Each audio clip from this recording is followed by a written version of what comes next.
आज अंतर्राष्ट्रीय महिला दिवस है और आज हम आपको प्रयागराज से दिखाने जा रहे हैं एक ऐसे महिला के जज्बे की दास्तां जो सभी वर्गों के लिए एक मिसाल बन गई है, जो मुश्किल हालातों में टूट जाती है। प्रयागराज की रहने वाली मधु की कहानी भी बेहद दिलचस्प है।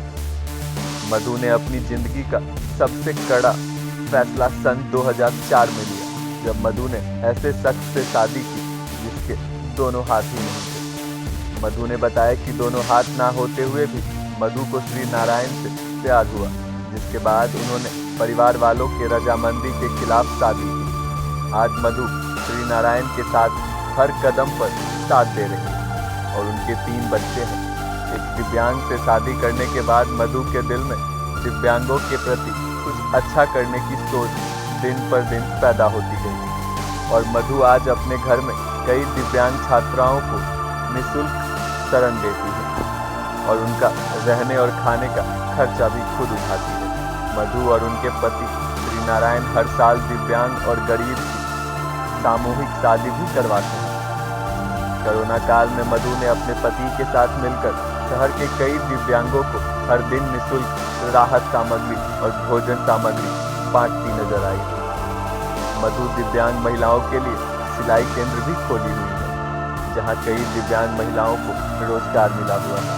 मधु ने जब श्री नारायण से शादी की, उनके कुछ ही साल के बाद श्री नारायण की नौकरी दिव्यांगों के स्कूल में लग गई, जिसके बाद उनके घर की दिक्कतें भी दूर हो गई। मधु हर रोज स्कूटी से सुबह अपने पति को बस तक छोड़ने जाती है, रोज शाम के वक्त उनको लेने जाती है। मधु भी प्राइवेट नौकरी करती है, जिसकी वजह से घर में बच्चों की परवरिश भी अच्छे से हो पाती है। लेकिन उसी बीच मधु ने दिव्यांगों और गरीबों के लिए हर संभव मदद करने की ठानी, जिसकी वजह से आज बीते 15 साल से मधु अपने दिव्यांग पति के साथ मिलकर के दिव्यांगों की हर संभव मदद करती आ रही है।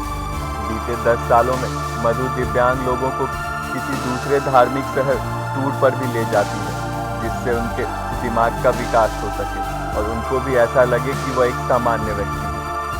इसी वजह से मधु और उनके पति श्री नारायण का चर्चा पूरे शहर भर में मशहूर है। मधु बताती हैं कि उनके पति से शादी होने के बाद उन्होंने उनके दर्द को समझा और धीरे धीरे जब उनकी आर्थिक स्थिति ठीक हो गई तो उन्होंने भी यह मान लिया कि वह दिव्यांग और असहाय लोगों के लिए आगे आएंगे। मधु और उनके पति श्री नारायण ने एक दूसरे का साथ दिया और आज उनको इतने पुरस्कार से नवाजा गया कि उनका एक कमरा मेडल और अवार्ड से भरा हुआ है। मुझे बहुत अच्छा लगता है और आप समझ सकते हैं कि जिस आदमी का दोनों हाथ नहीं, उसके साथ पार्टनर कोई ऐसे आसान होना नहीं है। और मैं बहुत बड़ा किस्मत वाला था कि जब इलाहाबाद विश्वविद्यालय में पढ़ने आया तो उसी समय इनसे जो है मेरी बीए सेकेंड ईयर में ही मुलाकात हुई। उसके बाद से हम लोग दोनों लोग विश्वविद्यालय में साथ पढ़े और शादी करने के बाद आज एक कहावत है कि हर जो है महिला के वो आगे बढ़ाने में पुरुष का हाथ होता है, लेकिन मैं ये सौभाग्यशाली हूँ कि हमें लगता है मुझे आगे बढ़ाने में और मेरे बच्चों का सहयोग जो भी हो सकता है, पूरे घर को परिवार को संभालने में इनका बहुत बड़ा सहयोग रहा है। और मैं बहुत अच्छी तरीके से जो है ज़िंदगी में देखा हूँ कि हाथ कट जाने के बाद या कोई परेशानी आने के बाद किसका कौन जो है सहयोग करता है। वो यदि ये नहीं होती तो मुझे नहीं लगता है कि आज जो भी हम लोग दिव्यांग साथियों के लिए कर पाते हैं या जो है समाज के लिए कर पाते हैं वो संभव हो पाता है। देखिए, जब मैं पहली बार इनसे मिली मैंने इनको देखा कि मतलब इतना सक्षम होते हुए भी ये इतने सक्षम थे और स्वयं ही सारा काम अपने से करते थे। तो इनको मैंने देख के उसी से मैं ही ठान लिया कि नहीं, बस मुझे इनके साथ चलना है और इनकी ताकत बन के इनको आगे सपोर्ट करना है और इनके मतलब इनके उत्साह को बनाए रखना है। सोच मुझे इन्हीं के साथ रहकर ही इनको देख के कि ये इतना अपने दिव्यांग साथियों के लिए इतनी मतलब मदद करते हैं, काम करते हैं, तो इनको ही देख के मुझे प्रेरणा मिली। फिर हम दोनों साथ में ही मिल के आज भी कैसा भी हो बच्चे की किसी को दुकान, किसी को रोज़गार दिलाना हो, उसके लिए भी हम लोग मिलकर प्रयास करके उनके रोज़गार के लिए आगे बढ़ाते हैं।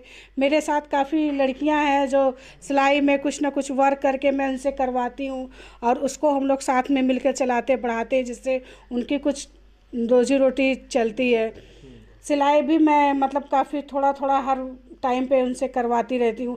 अभी होली का टाइम है तो मेरी लड़कियाँ पापड़ भी, चिप्स ये सब भी बना रही हैं। हम लोग निरंतर हमेशा दोनों लोग मिलकर कैसे दिव्यांग बच्चे आगे बढ़े और उनकी कैसे मदद हो सके, ये सब हम लोग निरंतर बस यही सोचते रहते हैं। हाँ हाँ, हमारे यहाँ भी बच्चे रहते हैं हमेशा ही, जैसे उनसे संभव जो हमारे से मदद हो सकती है वो हमेशा हम दोनों मिलकर उनकी क्या मदद और उनको आगे बढ़ाए, यही सब हमेशा हम लोग सर मैं मोहम्मद से हूँ और मैं यहाँ रहती हूँ मैम के यहाँ। और मैं यहाँ से इलाहाबाद विश्वविद्यालय से मैंने पोस्ट ग्रेजुएट किया है और प्लस में बीएड भी कर चुकी हूँ सर।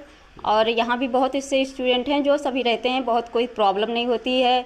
मैम इतना सहयोग करती हैं, सर भी इतना सहयोग करते हैं, बहुत लगता नहीं कि हम कहीं घर से आए हुए बाहर हैं, लगता है घर जैसा एकदम सर। और हमें इन सर से भी मैम से भी बहुत सीखें मिलती है, बहुत प्रेरणाएं मिलती हैं और कोई प्रॉब्लम नहीं होती सर। गौरतलब है कि मधु ने एक दिव्यांग शख्स से शादी की जिसके दोनों हाथ ही नहीं थे, और अब निस्वार्थ दिव्यांगों और गरीबों की मदद करना यह साफ तौर पर बता रहा है कि मधु के अंदर एक ऐसी इंसानियत बचपन से ही पल रही थी जिसकी आज के दौर में सबसे ज्यादा जरूरत है। ऐसी महिलाओं को न्यूज़ ट्रैक भी दिल से सलाम करता है। हमारे संवाददाता भी मधु के घर गए और वहां का जायजा लिया। हर जगह अंतर्राष्ट्रीय महिला दिवस की धूम है। ऐसे में संगम शहर प्रयागराज से अलग तस्वीर निकल करके सामने आई है और वो तस्वीर भी हमने आपको दिखाई है। और हम मौजूद हैं मधु जी के घर में और आप देख सकते हैं मधु जी बैठी हैं, इनका पूरा परिवार बैठा है, बच्चे बैठे हैं, इनके पति बैठे हुए हैं।